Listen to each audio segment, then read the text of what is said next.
Hello friends, it is Aaron from InputDelayed.com, and today I'm going to be bringing you sports in the way of the NHL demo that was released earlier this week for NHL 15. So this is a game that I've really been looking forward to for a long time now, and with the small amount of the game that I was able to see from this short demo, I gotta say that I'm pretty pleased with it. The news that EASHL would be excluded from this year's NHL was really a blow, because as you guys know, we've talked about it on the podcast a lot, but me and Planamento really love that game mode.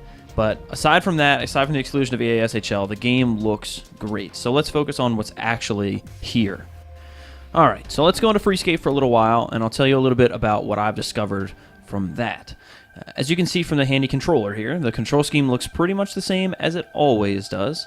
No big changes for offense or defense, everything pretty much the same, but the changes are really going to show themselves out onto the ice. For the most part, the skating feels the same. It does feel a bit slower than previous years, but it seems to be better paced to portray real hockey and not as arcadey. But let's look at deking. In NHL 15, the quick dekes still exist, where all you have to do is double tap that L1 button, and your player is going to do this quick little move out to the right or the left. You can also do some of the loose puck dekes that they had in previous years, but most of them seem to have been removed. At least, I can't quite figure out how to do them. For example, you can't one-hand the stick anymore for that one-handed windmill. So you see me here looking like pretty much an idiot, just trying to figure it out, going over to the backhand, and I can't quite get it done. So it's just not in the game that I've found to this point. So maybe you guys can think of something, but I haven't. But the biggest change really is that you don't have to hold the L1 button anymore to initiate a deke.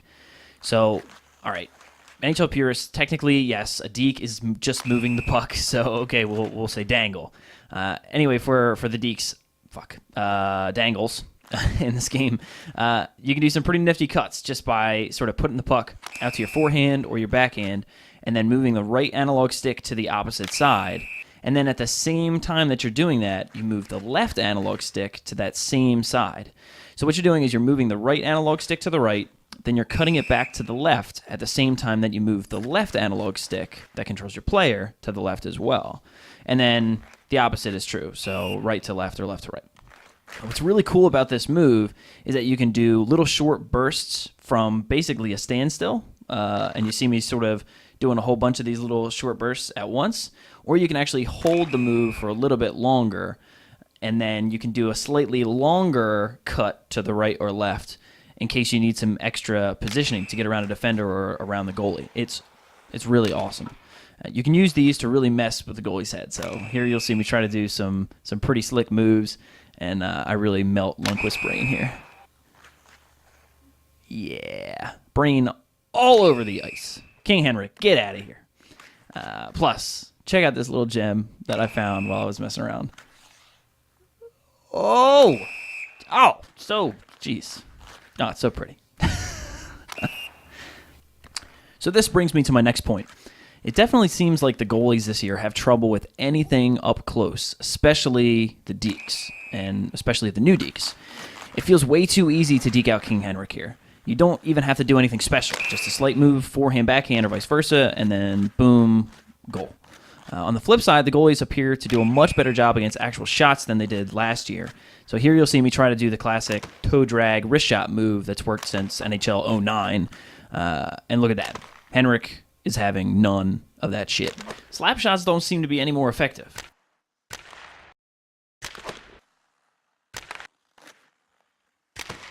And the 5-hole is almost totally out of the question from what I've found. But if you get in close, and there it is. What'll be really interesting with this stuff, though, is to see how it translates over into the online EASH. Yeah. Right. Never mind. Okay, but let's move on to the actual games here. We're going to go into versus. What I'm going to do is I'm just going to do a quick summary of my thoughts and not the full gameplay that I played. I played about 3 games. Why is a question you might ask. And, well, because it makes more sense this way. All right, shut up. Initially, the first thing that jumps right at you are the menus, which look flashy, but in my opinion, they're a bit too sluggish. So I just want to get in the game, damn it. You don't have to make the stupid menu look good with flashy crap. Just get me to hockey.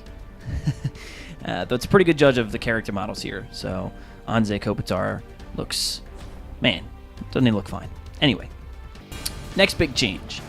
So take a look at this freaking sweet city shot. I mean, wow. This is definitely real footage. I mean, you see New York here, and then this is L.A. This is L.A. This can't be L.A. because look at the traffic down there. It's moving. Oh, well, I call bullshit.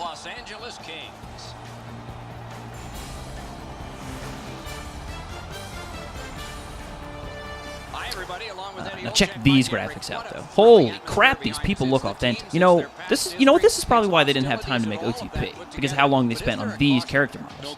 Jesus, really stepping up the game here, EA. It's funny because Eddie Olchuk looks exactly as stupid in real life. Back to hockey. The new commentators didn't really wow me at first, or at second, for that matter, but honestly, the more I play this game, the more I like them. So I'm not really a huge fan of Doc on NBC, but he does sound very good, and Eddie sounds like Eddie, for better or for worse. Also, the addition of a man between the glass and Ray Ferraro is awesome. Ray Ferraro is the man, and there's some really cool dialogue between the trio that makes them sound very authentic. Ray Ferraro is ringside, and though we debated this, we did give him a microphone. Ray, what do you hear down there? Doc, it'll be interesting to see which team is able to move the puck better than their opponent tonight. Both teams like to be very aggressive. I'm going to be watching how quickly they can get in on the forecheck. Good point, Ray. Couldn't have said it better myself. The other big news for this year's NHL is the revamped crowd. It's pretty amazing during the game, and when a goal hits, the people really seem to behave like actual human beings. Really, I really hope a fight breaks out somewhere. I mean, come on, these are supposed to be hockey fans, right? I mean, you got to leave in all the harsh realism of hockey. I mean, come on. There's going to be riots and somebody beating somebody over the head with a shoe. I mean, come on. Anyway, the crowd is definitely better this year, and it is difficult to see the same character models in the same shot. Well, check out this guy. Cool hat, bro. That's a cool sign. It's a nice touch. Overall, the people do look way more normal than they usually do. Well, hold up. Look at that guy. What the hell? What the fuck is he? Oh, my God, that's not human for that sure. Look at his head. And oh my gosh, what is that? You know what? Hold on. You know what? I take it back. These people look fucking ridiculous. Moving on. Let's talk some gameplay. As I mentioned in the free skate earlier, the pacing has slowed down a bit, but that's okay. It really feels more like hockey now. So the new 12-man collision physics that they were boasting before the game came out doesn't work quite as well as I'd hoped that it would, which honestly was not very surprising. Remember when protecting the puck was like invincibility in the older games? You could just protect the puck and then no one could touch you. Well, take a look at this. Taken behind by Dustin Brown.